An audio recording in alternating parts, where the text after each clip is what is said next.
Good morning, everybody. It is me, Bradley Prater, and I hope you guys are having a great day. Today, I want to do a review of a game that I have played quite a bit. I've spent a long time playing it, and the title of that game is Car Mechanic Simulator 2021. I went back to the game recently, played it for a little while, just to see if it holds its ground in 2022. Yes, I know, it's only a year later, but I want to make sure that if you get this game and you don't own it yet, that you're actually going to love it for what it is. Now, taking a look at the game, I have noticed that it sometimes is a little difficult to run on gaming systems. Me personally, I played it on a computer that has a GTX 1660, a very base Dell model graphics card, and it runs pretty well. I think it's like high to medium settings, and I get a solid 60 FPS all the time. Now, when you get more than one car in the garage at the same time, that's when it starts to lag and have issues. I see this as kind of a limitation with the game engine though itself, because they do use their own engine to play the game. Well, what I mean is the developers designed their own engine and they're building the game off of that. And there's so many different parts. There's hundreds and hundreds of parts on a single car. There's only so much that you can do to optimize a game any further than what it's already optimized for. Speaking of gameplay elements right now, aside from sometimes you get a little bit of frame dips here and there, is a simulation game, and it does relatively good at simulating what a real life mechanic stuff is, but also I've worked on cars for many years and it's not 100% accurate at all. Some of the names are not right for parts. Actually, a lot of the names are not proper. They're not the right names for the car parts. Of course, you can debate this based on the fact of the matter that everything has a different name in every different part of the world.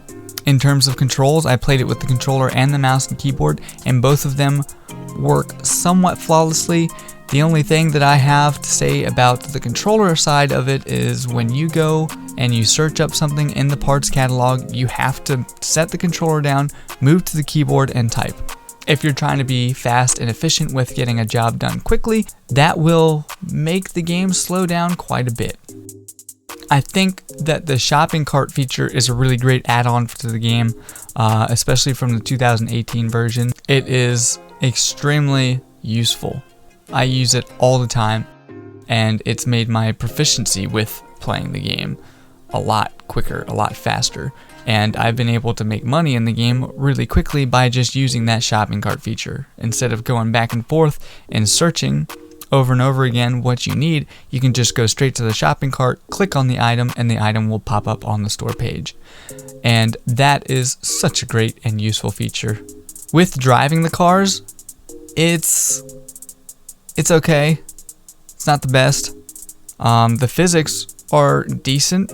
They're pretty good for a simulation game where you build stuff, but I want to be able to one day see a car mechanic simulator where you can race cars on the track and stuff, and you make money racing your cars. But if you wreck your car, you damage it. Now, there are games that are like this, like Street Legal Racing Redline. That is a game where you do your own car mechanic stuff. You can tune every individual part of your vehicle and go and race it. That game costs $5 on Steam.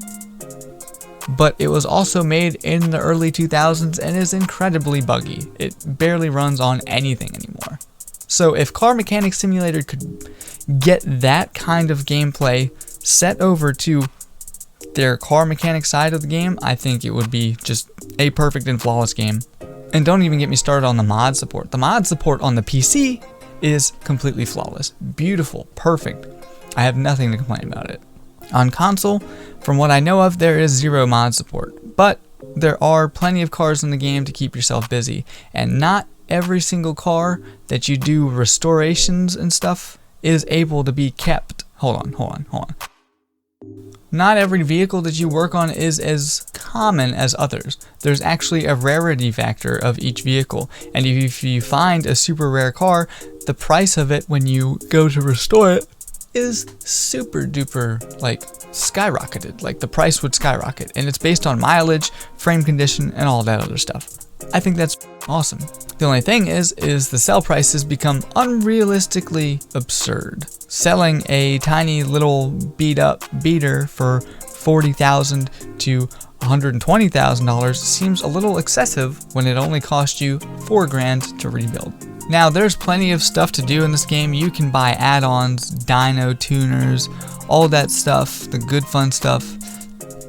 The dyno machine just shows you how much horsepower you have, which kind of upsets me because I feel like if you were able to do a long-term fuel trim and short-term fuel trim adjustments to the car and make the game just a little bit more realistic where you can tune all that crazy stuff, tune ignition timing and the whole 9 yards, that would be sweet. I think that would be beautiful. That would be something that would perfect this game as well, alongside with adding the racing stuff.